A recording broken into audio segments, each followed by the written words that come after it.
इस बात में कोई डाउट नहीं है कि गॉडजिला और कॉन्ग के बीच का दुश्मनी बहुत पुराना है। गॉडजिला वर्सेस कॉन्ग का सिनेरियो अगर कॉन्ग के फेवर में नहीं होता तो फिर गॉडजिला कॉन्ग को खत्म कर चुका होता, क्योंकि गॉडजिला ऐसा ही करता है, वो अपने दुश्मन को दूसरा मौका नहीं देता। और ये बात कॉन्ग को भी पता है। गॉडजिला वर्सेस कॉन्ग में कॉन्ग गॉडजिला से भिड़ना नहीं चाहता था। ज्यादातर टाइम उसका स्टांस डिफेंसिव था, जबकि गॉडजिला का मेन मोटिव था किल शॉट। लेकिन कॉन्ग का स्टांस तब बदल जाता है जब वो अपने एंसेस्टर्स के बनाए हुए टेंपल पर पहुंचता है, क्योंकि यहीं पर उसे पता चलता है कि गॉडजिला का भी खून बहता है, उसे भी मारा जा सकता है। जब कॉन्ग के माइंड में ये बात स्टैब्लिश हो जाता है तब वो एक डेड गॉडजिला के स्केलेटन से अपने एंसेस्टरियल वेपन इस बैटल एक्स को खींच कर निकालता है। ये एक छोटा सा एक्ट उसे इतना ज्यादा पावर अप कर देता है कि वो अपने सबसे बड़े डर को मारने निकल जाता है। कॉन्ग उस ग्रेट टाइटन वॉर का हिस्सा नहीं था, पर उसे इस टेंपल पर अपने एंसेस्टर्स के लेगेसी के बारे में बहुत कुछ पता चलता है। दूसरी तरफ गॉडजिला के माइंड में कॉन्ग हमेशा से एक दुश्मन था, लेकिन कॉन्ग गॉडजिला के लिए म्यूटो और गिडोरा के जैसा दुश्मन नहीं है, क्योंकि म्यूटोस का मोटिव है गॉडजिला को मारकर उनके अंदर अपने अंडों को बड़ा करना, वहीं गिडोरा का मोटिव है किंग ऑफ द मॉन्स्टर को मारकर खुद किंग ऑफ द मॉन्स्टर बनना। लेकिन कॉन्ग के साथ ऐसा कुछ भी नहीं है, क्योंकि उस ग्रेट टाइटन वॉर के हिसाब से गॉडजिला और कॉन्ग की राइवलरी का मेन रीजन है दो अल्फा टाइटन्स के बीच का ego clash. Godzilla in great app से नफरत करता है और उसका ये हेट्रेड और ज्यादा बढ़ जाता है जब वो किंग ऑफ द मॉन्स्टर के इवेंट के बाद अपने पुराने घर में पहुंचता है। लेकिन यहाँ पर उसे वो मिलता है जो उसे सबसे ज्यादा गुस्सा दिलाता है, एक जाइगेंटिक एप का स्केलेटन। एंशिएंट टाइम में इस एप ने गॉडजिला को बहुत ही बुरी तरीके से हराया था, और गॉडजिला जिसे हम लोग आज किंग ऑफ द मॉन्स्टर बुलाते हैं, वो इस जाइगेंटिक एप के डर से उस बैटलफील्ड से ही भाग गया था। तो कैसा था वो कॉन्ग? क्या वो गॉडजिला को सच में हराता है? और क्या है इस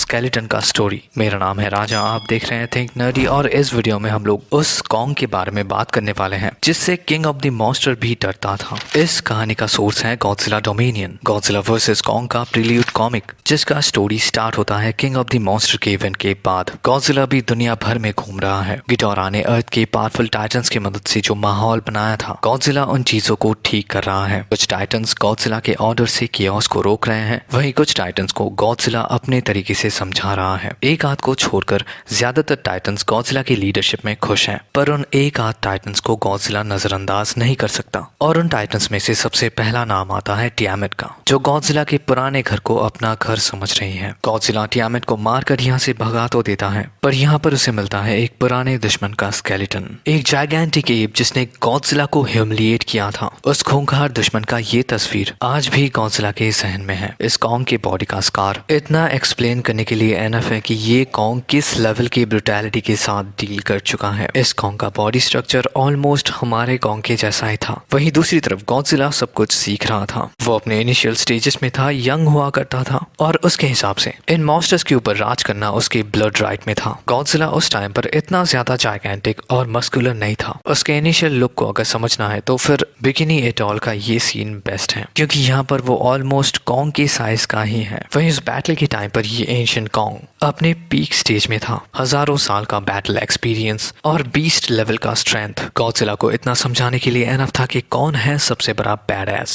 प्रॉब्ली इस एंशिएंट कॉन्ग ने और भी गॉडजिलास को बीट डाउन किया है, और शायद इसी रीजन से कुछ ह्यूमंस इस कॉन्ग का वर्शिप करने लगते हैं, और शायद यही कॉन्ग हम लोगों को इन पोस्टर्स में भी नजर आता है। लेकिन अभी क्वेश्चन आता है कि ये सब कुछ कैसे हुआ था, क्योंकि डोमिनियन में हम लोगों को सिर्फ इतना बताया जाता है कि गॉडजिला को इस बात का अफसोस है कि उसे एक जाइगेंटिक एप ने हराया था, और इसी बीट डाउन का बदला लेने के लिए वो कॉन्ग के पीछे जाता है। मतलब उस बैटल के बारे में हम लोगों को ज्यादा कुछ बताया तो नहीं जाता, पर हम लोगों को इस कॉमिक में जो ग्राफिक्स और जो डिटेल्स दिखाए जाते हैं, इन सब के मदद से हम लोगों को उस बैटल का थोड़ा बहुत अंदाजा तो मिल ही जाता है। जैसे कि ये बैटल हुआ था किसी केव के अंदर, और उस टाइम पर गॉडजिला इतना ज्यादा पावरफुल नहीं था। किंग ऑफ द मॉन्स्टर में मोथरा खुद को सैक्रिफाइस करती है ताकि गॉडजिला को ये बेहतरीन पावर्स मिल सके। गॉडजिला अभी के टाइम पर इतना ज्यादा पावरफुल हो चुका है कि वो दुनिया के सारे टाइटन्स को सेंस कर सकता है, लेकिन उस टाइम पर गॉडजिला के पास ये पावर्स नहीं थे, और शायद इसी रीजन से ये कॉन्ग बिना किसी आवाज के